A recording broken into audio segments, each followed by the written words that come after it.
Mi nombre es Betsaida Urdaneta Bonza, cursante de quinto semestre de Seminario Bíblico, Extensión Nacional San Cristóbal. En este caso les voy a hablar sobre el suicidio. El suicidio es considerado aún hoy día como un tema tabú. Es en el año 542 cuando es visto como un tema inspirado por posesiones diabólicas, a tal punto de excluir a los familiares de la persona que intenta suicidarse o de rechazar en la iglesia al suicida. En el siglo VIII, Tomás de Aquino también lo define como un acto no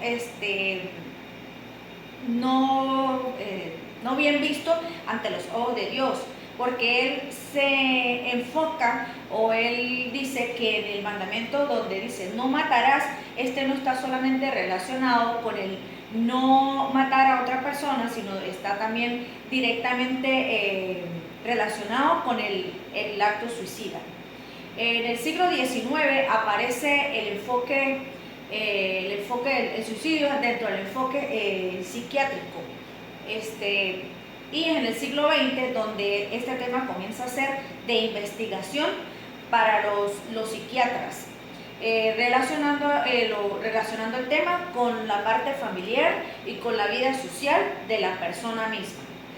Es importante saber que nosotros como consejeros de Jesucristo debemos estar al día en cuanto al conocimiento de este tipo de temas, porque es necesario prepararnos, porque no sabemos en qué momentos se nos presenten casos y debemos saber cómo accionar tanto en la parte bíblica como en la parte profesional según sea el caso, ¿sí?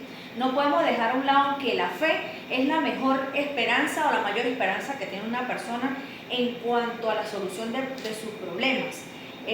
Pero también es necesario tomar en cuenta la parte profesional para utilizar las estrategias acordes a cada caso, ¿sí?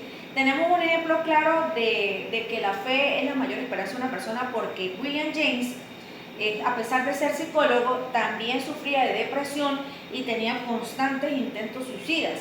Entonces él hablaba o él decía que la mayor arma para toda persona era su fe, ¿sí? Era la mejor herramienta que tenía para encontrar solución a los problemas. Tenemos que el autor Schneemann clasificó 4 categorías de suicidas según la orientación que ellos tenían hacia la muerte.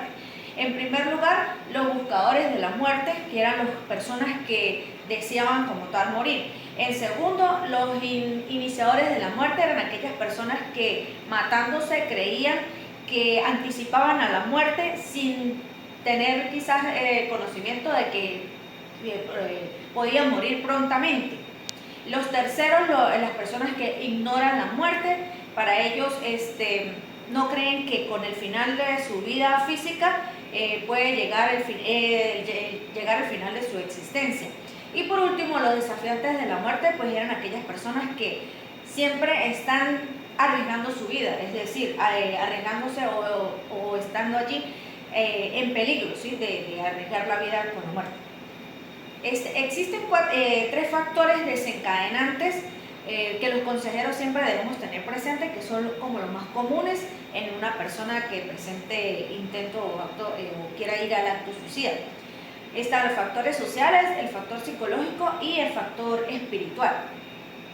Dentro del factor social, el sociólogo Durkheim habla de los aspectos de un suicida categorizándolos en 3. Los egoístas, los altruistas y los anónimos. Y él también menciona algunos, dice que influyen algunos valores o crisis de valores éticos y morales, sociales, crisis económicas, crisis de religión, aislamiento y soledad, competencia y consumismo y competencia, y otros que a pesar de lo que sea, de la situación que sea, según sea el caso, no se justifica el acto suicida para ninguna persona.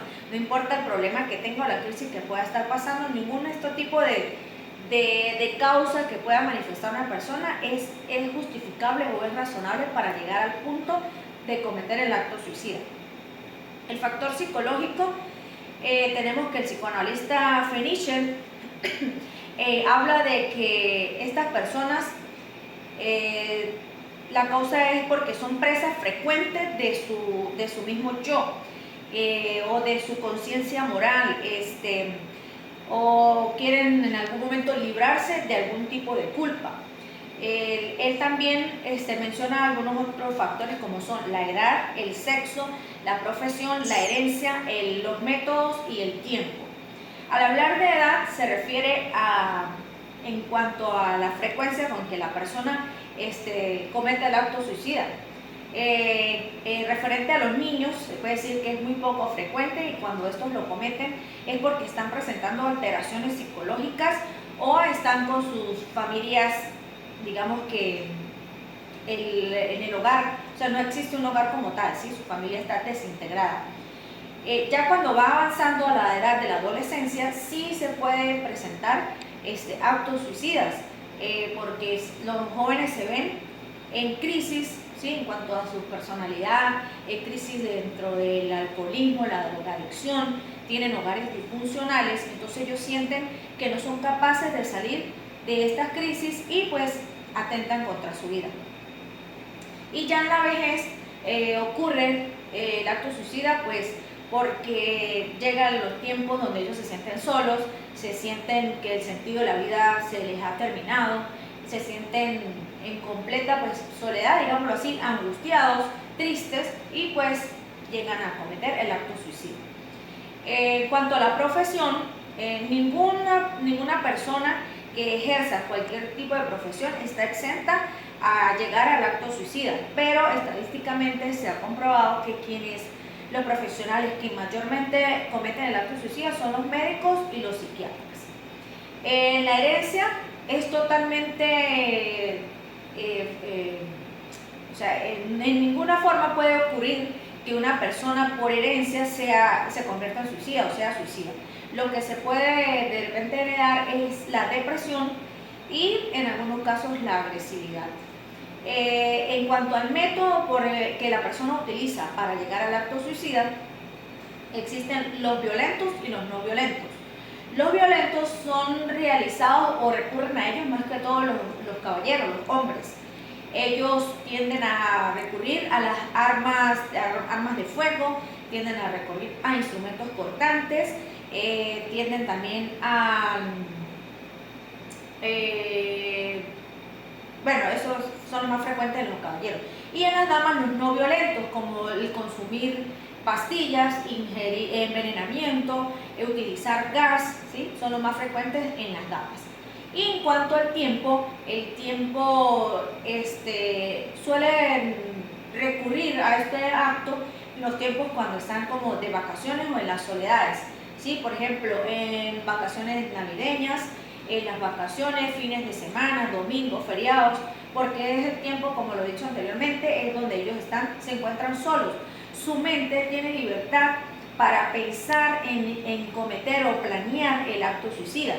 Es importante que en la iglesia o en la congregación se realicen durante estas épocas diferentes actividades para que las personas de cualquier edad, de cualquier sexo, estén allí con la mente ocupada, con la mente distraída, sobre todo, o sea, distraída, enfocándose en el servicio para Dios, de manera que no le dé la oportunidad en que esté con esos pensamientos negativos que lo lleven a cometer el acto suicida. En el tercer factor, el factor espiritual, en influye mucho la parte de la angustia espiritual, el vacío existencial, la soledad, el miedo, un sufrimiento y pues la rigidez doctrinal también. Bien, continuamos con el suicidio en las diferentes estructuras de la personalidad. En primer lugar, tenemos las personas esquizofrénicas. En estos casos, las personas presentan alucinaciones acústicas. Quiere decir que están escuchando algunas voces que les dicen que deben acabar con sus vidas, ¿sí? También tienen delirios mesiánicos, quiere decir que se consideran el salvador del mundo y que por lo tanto deben realizar un sacrificio. Vivencia del fin del mundo, consideran que si todo se va a acabar, ¿para qué la existencia como tal? O sea, ¿para qué ellos existen? También tenemos el caso de la toxicomanía o alcoholismo. En este caso, eso se presenta ya como un caso de adicción, ¿sí? Y la persona pues está, digamos que en estado de depresión. Y esto lleva a que se suicida. Continuamos con la paranoia, es otra de las estructuras de la personalidad que llevan hacia el suicidio. La paranoia, la persona está desestructurada psíquicamente, hace cosas que pues no tienen ninguna lógica, no tienen ningún razonamiento y por esto lo lleva a cometer el suicidio. En la neurosis ocurre el suicidio llamado suicidio chantaje. En algunas veces se concreta el acto suicida y pues en otras no, porque más que todo se da, en este caso del suicidio chantaje, el intento de suicidio. Y por último tenemos los psicópatas, que aquí hay intentos suicidas y hay actos suicidas como tal. Es decir, algunas veces se concreta el acto y otras veces no llega. Tenemos ahora como siguiente características de una persona presuicida, quiere decir lo que realiza antes de llegar al acto suicida. Algunas veces estas personas dan algunas señales o da avisos de lo que piensa posteriormente realizar. Entre esas señales es que conversa o manifiesta deseos de muerte, ¿sí? Le ocurren casualmente múltiples accidentes, ¿sí? Accidentes en peligro. Manifiestan que se sienten agotados de la vida, ¿sí? Que están cansados de su vida o de la vida que llevan, de la situación que llevan. Tienen un comportamiento compulsivo, acciones compulsivas que pueden darnos indicios de que posteriormente van a ir a un suicidio. Y también presentan enfermedades graves, pues producto de la parte emocional que se encuentra desequilibrada, ¿sí? Tenemos como un punto que es importante conocer para diferenciar es el suicidio chantaje. En el suicidio chantaje la persona más que todo comete intentos de suicidio y es como para culpar a un tercero, ¿sí? de las situaciones que la persona pueda estar presentando. En ocasiones se da, en ocasiones no. Pero podemos diferenciar un suicidio chantaje de un acto de suicidio como tal de una persona, un acto de suicidio real. Las personas que pretenden un suicidio chantaje tienen algunas características, tales de ellas son que la persona no es espontánea al hablar, habla como si se hubiese aprendido de memoria un libreto, ¿sí? Para comentar las acciones que quiere realizar, y es lento, es muy pausado o pasivo al hablar, y cuando entabla una conversación, poco o nada mira a la persona que le está oyendo. Voy a hablar también de los mitos que se crean ante el suicidio, es decir, creencias o especulaciones que se hacen sobre una persona que intenta el suicidio. El primero, mucha gente piensa o opina que el creyente o la persona que es cristiana, seguidor de Cristo, nunca se va a suicidar. Esto es totalmente falso. ¿Por qué? Porque no hay ninguna persona exenta a cometer el suicidio. Esto ocurre, un creyente se suicida cuando llegó la crisis, llegó el proceso y entonces se aparta de lo espiritual. En este caso quien falla es el hombre, no falla Dios. ¿Por qué? Porque no estaba agarrado lo suficientemente de la parte espiritual y pues se deja llevar por el peso de las circunstancias que pueda estar viviendo en ese momento. En segundo lugar, el suicidio es producto de posesiones demoníacas. Esto es falso. Creemos que las posesiones demoníacas se pueden llevar a cabo en una persona, pero no que el suicidio es 100% producto o viene a raíz de una posesión demoníaca. En tercer lugar, todo depresivo termina suicidándose. Esto es falso. ¿Por qué? Porque una persona depresiva que lleve un control de su situación, esté siendo ayudado profesionalmente y espiritualmente, puede salir de la situación y no es que esto quiere decir que 100% va a llegar a cometer el acto suicida. Cuarto, las personas que hablan del suicidio no se suicidan, también es falso. Que ellos hablen sobre eso no quiere decir que está dando como el aviso y luego no lo va a hacer. Si ya tomó la decisión, efectivamente lo lleva a cabo y pues otras veces no lo dicen y igualito lo realizan. Como quinto lugar, la persona que intentó suicidarse estará siempre con la posibilidad de que lo vuelva a hacer. Esto también es falso, ¿sí? Porque debe estarse haciendo un seguimiento para orientarlo, para estar ahí al pendiente de la persona, y solo me indica a mí que lo va a volver a hacer cuando ya esté cerca de la posibilidad o de que el problema no tiene ninguna solución, siempre y cuando esté confiando en que Dios es quien lo va a ayudar. Sexto punto, el suicidio se hereda. Ya creo que lo dijimos anteriormente. El suicidio no se hereda, eso es falso. Lo que se hereda es la depresión o en algunos casos la agresividad. Un mejoramiento rápido de la persona después del intento suicida quiere decir que el sujeto se ha curado. No, es falso. Me demuestra o nos demuestra que el sujeto se ha curado solo con el transcurrir del tiempo, que haya una reestructuración de la personalidad, ¿sí?, del sujeto y en su parte psicológica y espiritual. Si él ha reestructurado, ¿sí?, tiene comportamientos distintos, podemos decir que sí ha mejorado y pues que ya esto no va a ir a cometer el acto suicida. Que cierto tipo de personas no se suicidan, esto es falso, porque cualquier tipo de persona puede cometer el acto suicida. Si estamos hablando que un creyente lo puede cometer, cuanto más una persona que está quizás totalmente apartada de los caminos de Dios. Y los que se suicidan es porque han perdido la razón. Falso. Al contrario, quien se suicida es porque considera que tiene una razón, ¿sí?, que lo está llevando, un motivo, algo que lo impulsa a realizarlo. Entonces es totalmente falso que lo hace porque perdió la razón. Tenemos entre el origen o la génesis de las personas que se suicidan, existe el deseo de matarse, que es la persona que siente que no puede ya contra lo que le está, el objeto o la persona que le está causando la dificultad o el problema, y entonces no puede descargar su agresividad con esa persona o el objeto y lo descarga contra sí mismo. El deseo de morir porque no hay algo que le motive a seguir adelante, y el deseo de ser matado, pues que definitivamente siente que no tiene sentido su vida, ¿sí?, que requiere morirse, necesita morirse. Para ir finalizando, tenemos algunos ejemplos bíblicos sobre el tema del suicidio. Hay algunos en el Antiguo Testamento y otros en el Nuevo Testamento. En el Antiguo Testamento tenemos a Abimelech, a Saúl, a Sansón, a Ahitofel, a Zimri. ¿Sí? Estos coinciden en que algunos, por motivos de deshonra o por que otras personas lo vieron como diversión, y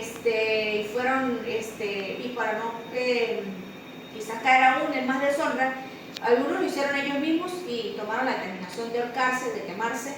Otros pidieron a otros que pues les quitaran la vida, pero sin embargo pues igual se incluye dentro del tema del suicidio. Esto pues todos coincidieron en que por motivo de deshonra o siendo burla de otros de sus grupos llegaron al punto de quitarse la vida. Y en el Nuevo Testamento tenemos el caso de Judas, quien no aguantó quizás la culpa por haber vendido al Señor Jesucristo, y pues él fue a la horca, se quitó la vida. Tenemos los tres estadios del suicidio, es decir, como los tres pasos que tiene una persona en cuenta para llegar al final, el acto suicida. Consideración de la posibilidad, es decir, toma en cuenta primero la idea o la alternativa, el plan, lo tiene como un escape ante la situación que está presentando. La ambivalencia es cuando el paso a la ambivalencia es cuando la persona está midiendo los pros y los contras para así luego llegar al acto suicida. Y la decisión es ya lo final, ¿sí? Está en que no quiere atentar contra su propia vida. En sí lo que la persona quiere es acabar con lo que lo perturba, pero pues termina cometiendo el acto fatal del suicidio. Como consejeros o dentro de la orientación de consejería pastoral, debemos tomar en cuenta algunas cosas cuando se realiza una entrevista a una persona que nos está dando indicios de depresivo o de suicida. Debemos tener cuidado cuando manejar bien la ansiedad, es decir, debemos realizar una entrevista donde nosotros no nos debemos gobernar por la intranquilidad, por la ansiedad ante ese tipo de casos. Debemos estar nosotros tranquilos, tomarnos el tiempo necesario para ahí ir a una actitud exploratoria, es decir, indagar, realizar preguntas, de manera que la persona no note qué es lo que estoy queriendo averiguar y ella sienta total confianza en manifestarme su situación, su caso, ¿sí? Y uno luego llevarlo a hombro a hombro, ¿sí? Que seamos canal de diálogo con ellos, ¿sí? Personas que seamos confidentes para ellos y podamos ayudarles, ¿sí? No vernos, no quizás a profundidad que ellos nos vean como que queremos intrometernos en sus cosas, sino orientarles a tomar la mejor decisión, que en este caso sería a través de la palabra y a través de la oración. El uso de la Biblia es muy importante en una pastoral o una consejería, ¿sí? ¿Por qué? Porque la Biblia es el mejor instrumento, nos proporciona las herramientas necesarias para ayudar a las personas a determinar no cometer el acto suicida. La Biblia nos da estrategias, nos da ejemplos de personajes que vivieron el suicidio o que vivieron en la depresión, pero que ellos salieron de esto gracias a la ayuda de nuestro Señor, ¿sí? Y también la Biblia nos da la oración como una herramienta, como algo muy indispensable para que salgan de nuestra mente, ¿sí? Salgan de nuestro espíritu, de todo nuestro ser, los pensamientos negativos que nos abordan, que nos llevan a decidir. La Biblia también nos da como herramienta en sus textos bíblicos la oración, ¿sí? La oración es el arma más eficaz que tenemos nosotros para que nuestra mente, nuestro cuerpo esté libre de todo pensamiento negativo, ¿sí? Que quiera venir a apoderarse de nosotros y o de cualquier persona que quiera cometer el acto de suicidio. Gracias.